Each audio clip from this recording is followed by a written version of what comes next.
ಎಲ್ರಿಗೂ ನಮಸ್ಕಾರ. ನಾನು ವಿಜಯ್ ಕುಮಾರ್ ದಾವಣಗೆರೆ. ಆತ್ಮೀಯರು ಎಲ್ಲರೂ ಹೇಗಿದ್ದೀರಿ? ಎಲ್ಲರೂ ಚೆನ್ನಾಗಿದ್ದೀರಿ ಅಂತ ಹೇಳಿ ಭಾವಿಸಿದ್ದೀನಿ. ನಾನು ಕೂಡ ಚೆನ್ನಾಗಿದ್ದೀನಿ. ಏನಪ್ಪ ಅಂತಂದರೆ ಇವತ್ತು ನಾನು ಹೊರಟಿರೋ ವಿಚಾರ ಏನಪ್ಪ ಅಂತಂದರೆ, ಬಹು ನಿರೀಕ್ಷಿತ RCB ಫೈನಲ್ ಹಂತಕ್ಕೆ ತಲುಪಿದ್ದು ನಮ್ಮೆಲ್ಲರ ಖುಷಿ ಸಂತೋಷಕ್ಕೆ ಕಾರಣವಾಗಿದೆ. ಎಂದಿನಂತೆ ಫೈನಲ್ ಮ್ಯಾಚ್ ನಾಡಿದ್ದು ನಡೆಯಲಿದ್ದು ನಾವೆಲ್ಲ ಕಾತುರದಿಂದ ಕಾಯ್ತಾ ಇದ್ದೀವಿ. 18 ವರ್ಷಗಳ ಕನಸು ನನಸಾಗುತ್ತೆ ಎನ್ನುವ ಒಂದು ನಂಬಿಕೆಯಿಂದ ನಾವೆಲ್ಲ ಕಾಯ್ತಾ ಇದ್ದೀವಿ. ಸತತವಾಗಿ ಅನೇಕ ಏಳು ಬೀಳುಗಳನ್ನು ಕಂಡು ನಮ್ಮ ಹೆಮ್ಮೆಯ RCB ಕೊನೆಗೂ ಫೈನಲ್ ಹಂತಕ್ಕೆ ತಲುಪಿದೆ. ಕಪ್ಪನ್ನು ಗೆಲ್ತೀವಿ ಅನ್ನೋ ಒಂದು ದೃಢವಾದ ವಿಶ್ವಾಸ ನಮ್ಮಲ್ಲಿದೆ. ಆದರೆ ನಾನು ಒಂದು ಎಲ್ಲರಲ್ಲೂ ಮನವಿ ಮಾಡಿಕೊಳ್ತಾ ಇದ್ದೀನಿ. ಏನು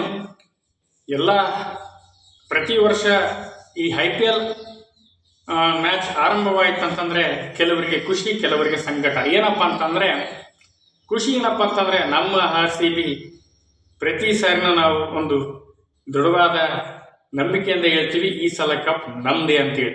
ಆದರೆ ಪ್ರತಿ ಸಲಿನೂ ಫೈನಲ್ ಹಂತಕ್ಕೆ ಬರುತ್ತೆ, ಸೋಲುತ್ತೆ, ಮನೆಗೆ ಹೋಗುತ್ತೆ. ಇದು ಒಂದು ಸ್ವಲ್ಪ ನಿರಾಸೆ ನಮಗೆಲ್ಲರಿಗೂ. ಆದರೆ ಈ ಸಲ ಮಾತ್ರ ಆ ಮಾತು ನಿಜ ಆಗುತ್ತೆ. ಏನಪ್ಪ, ಈ ಸಲ ಕಪ್ ನಮ್ಮದೇ ಎನ್ನುವ ಮಾತು ನಿಜ ಆಗುತ್ತೆ ಎನ್ನುವ ಒಂದು ದೃಢವಾದ ನಂಬಿಕೆ, ವಿಶ್ವಾಸ ಇದೆ. ಇದರೆಲ್ಲರ ನಡುವೆ ನಾನೊಂದು ಮನವಿಯನ್ನು ಮಾಡಿಕೊಳ್ತಾ ಇದ್ದೀನಿ.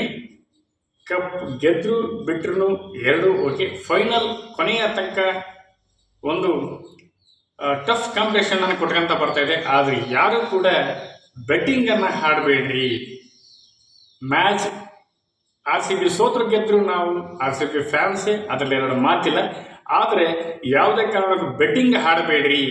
ಲಕ್ಷಾಂತರ ರೂಪಾಯಿ ಬೆಟ್ಸ್ ಕಟ್ತೀರಾ, ಮೊಬೈಲ್ ಕಟ್ತೀರಾ, ಜಮೀನುಗಳನ್ನು ಕಟ್ತಾರೆ, ಮೊಬೈಲ್ಗಳನ್ನ ಕಟ್ತಾರೆ, ಲಕ್ಷಾಂತರ ಕೋಟ್ಯಾಂತರ ರೂಪಾಯಿ ಬೆಟ್ಟಿಂಗ್ ವ್ಯವಹಾರ ನಡೆಯುತ್ತೆ. ಇದರಿಂದ ಕೆಲವರು ಗೆದ್ದರೆ ಇನ್ನು ಕೆಲವರು ಬೀದಿಗೆ ಬಂದಂಥ ಹಲವಾರು ಉದಾಹರಣೆಗಳಿವೆ. ಆದರೆ ನಾವು ಯಾವತ್ತು RCB ಅಭಿಮಾನಿಗಳು ಸೋತರು ಗೆದ್ರು ಒಂದೇ ರೀತಿ ಇರ್ತೀವಿ ಅನ್ನೋದು ಮಾತ್ರ ಕಟ್ಟು ಸತ್ಯ. ಆದರೆ ನಾವು ಗೆಲ್ತೀವಿ. 18 ವರ್ಷಗಳ ಕನಸು ನನಸಾಗುತ್ತೆ. ಆವತ್ತಿನ ಸಂಭ್ರಮಕ್ಕೆ ಇಂದಿನಿಂದಲೇ ತಯಾರಿಯನ್ನು ನಡೆಸಿ ಅಂತ ಹೇಳ್ತೀನಿ. ಯಾವುದೇ ಕಾರಣಕ್ಕೂ ಬೆಟ್ಟಿಂಗನ್ನು ಆಡಬೇಡ್ರಿ. ದುಡ್ಡು 1 ರೂಪಾಯಿನ ದುಡ್ಡೇ, 10 ರೂಪಾಯಿನ ದುಡ್ಡೇ, 1000 ರೂಪಾಯಿನ ದುಡ್ಡೇ. 1 ಕೋಟಿ ರೂಪಾಯಿ ಅನ್ಸ್ಕೋಬೇಕಂತಂದರೆ ಅದಕ್ಕೆ 1 ರೂಪಾಯಿ ಕಡಿಮೆ ಇದ್ರೂ ಕೂಡ ಅದು 99,99,999 ಆಗೋದು. ಅಂದರೆ 1 ರೂಪಾಯಿಗೂ ಕೂಡ ವ್ಯಾಲ್ಯೂ ಇದೆ, 10 ರೂಪಾಯಿಗೂ ಕೂಡ ವ್ಯಾಲ್ಯೂ ಇದೆ.